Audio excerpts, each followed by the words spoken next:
Hi everybody, Tiffany Solorio here for Create with Prima. I am going to be creating a mixed media canvas using the Rose Quartz collection. It is back in stock, so be sure to check your local stores or online if you have been looking for it.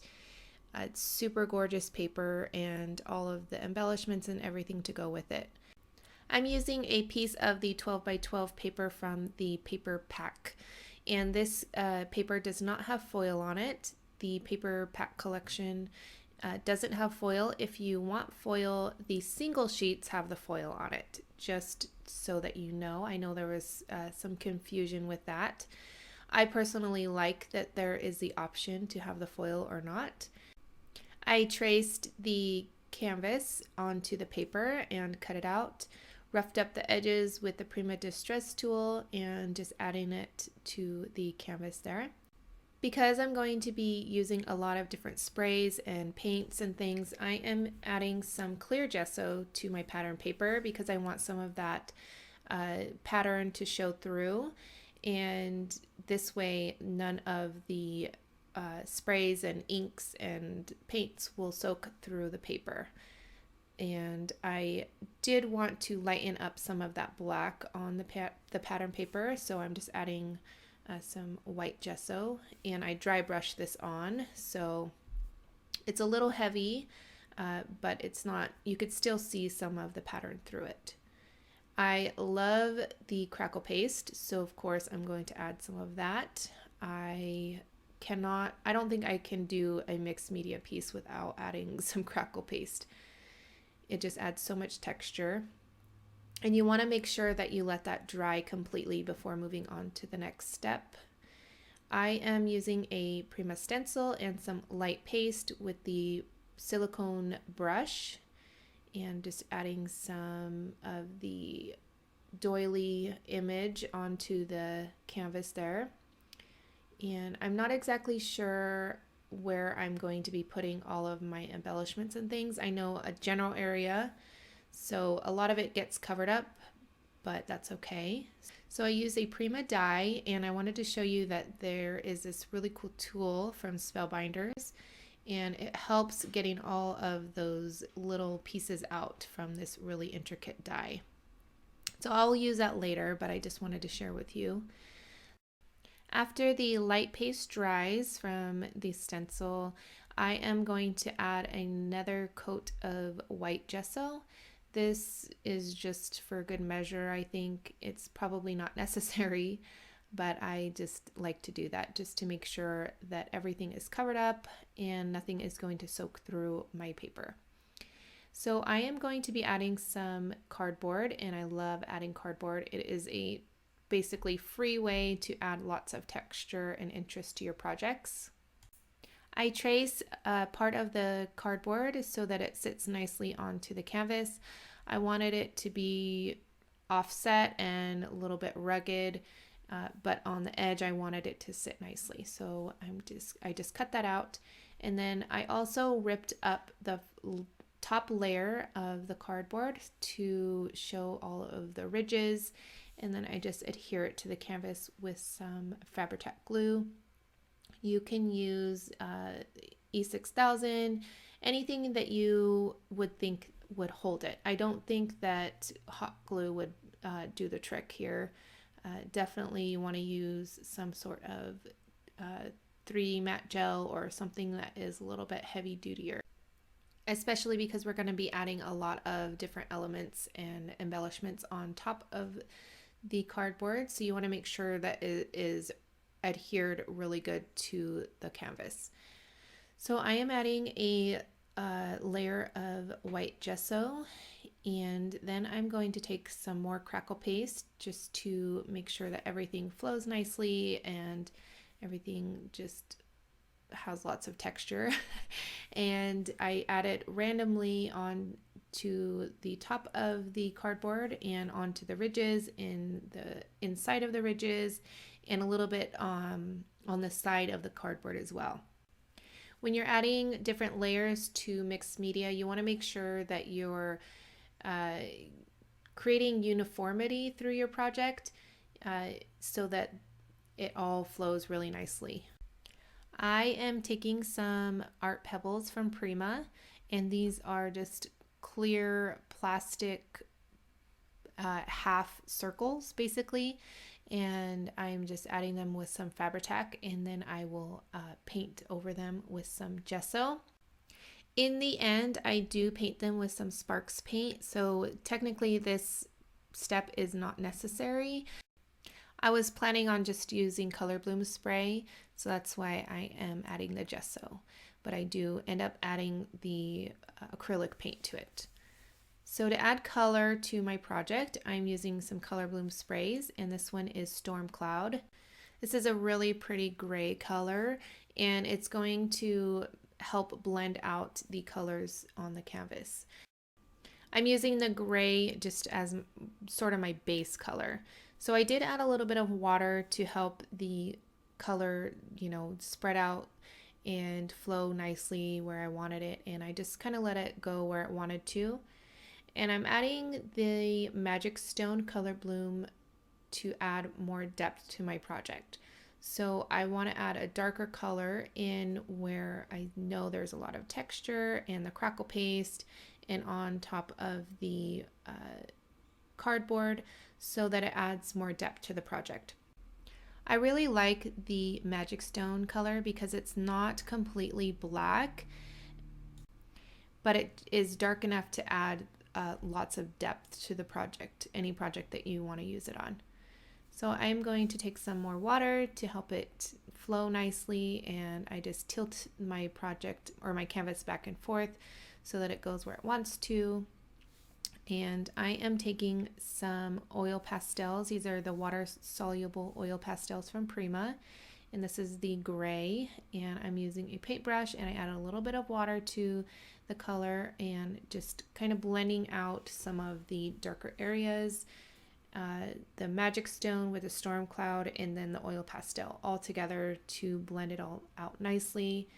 And I add touches to the edges of the canvas and just adding little bits here and there where I felt it needed a little bit more color. So now I'm adding some cotton candy, and it kind of looks like a mess, but in the end it all works out. I tilt it back and forth to kind of blend the colors together, and then once I start adding all of my embellishments and everything on top, it all will make sense. So I am taking a baby wipe, and I added a little bit of the oil pastel on it so that it blends out the color nicely. So it's not just taking away the color, it's blending it out plus adding a little bit more color, if that makes sense. And the baby wipe, of course, is wet, so it helps blend out those colors nicely. So after that dries completely, I'm adding some texture with some cheesecloth and then just a little doily that I kind of ripped and cut apart. And I like adding fabric for lots of texture, and I add it to the main portion of where I want my little picture. This is an image from the collection. It says "Choose Kindness," and the girl is just so gorgeous. So I just add it and I pop it up with some cardboard just to give it more dimension. And then you can see on the left corner there, I added a little bit more of that doily, and then that paper doily that I cut out from the Prima die. And now I'm adding some of the IOD molds that I just had on hand. I do these, I get some clay and then I do a bunch of them so that I have on hand. I took a couple of the pattern papers and I cut out a ton of images. I was going to use some of the circles and some of the feathers, but in the end I didn't. But mostly I used the florals from the paper, and it took me quite a while to fussy cut these out, especially those little ones, but it's so worth it. It adds perfect little touches here and there to the project, and you could see I'm just adding them, tucking them here and there, and putting them kind of randomly around the image. I'm going to continue to add all of the cutouts from the paper, and I will add a little bit of embellishments as well, but I will be back in a few.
All right, so I added some splatters with the cotton candy color bloom spray and some flowers, and I added some gesso to the flowers. And now I am adding some rose gold wax. And because the color bloom spray is still a little bit wet, it mixes in with the wax surprisingly, and it creates a really nice, beautiful color and almost like a smoky effect on the project.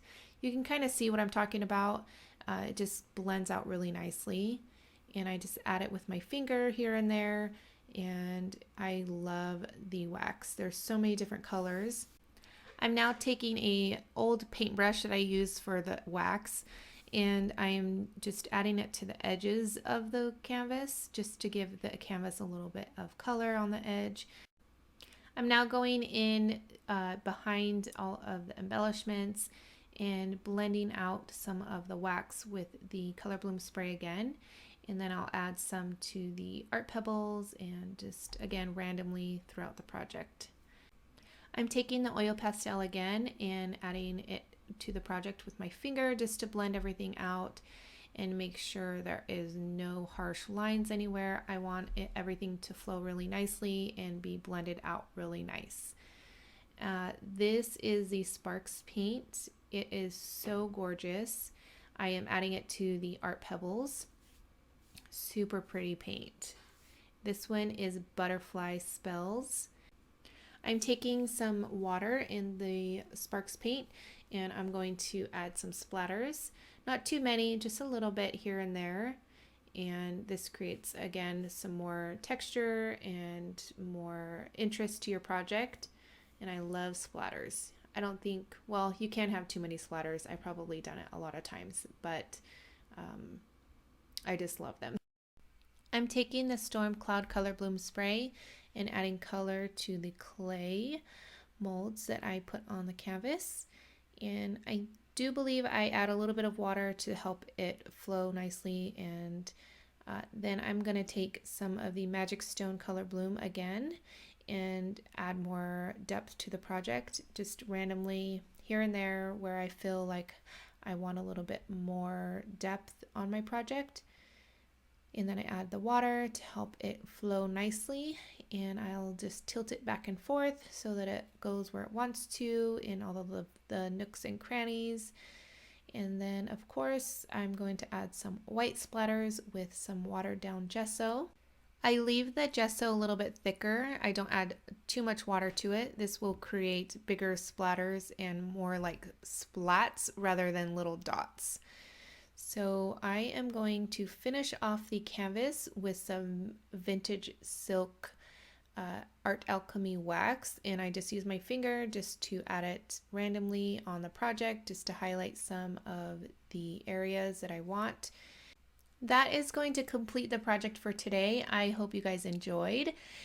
If you did, I would love it if you would share this on social media, tag a friend on Facebook, pin it to Pinterest, anything that you want.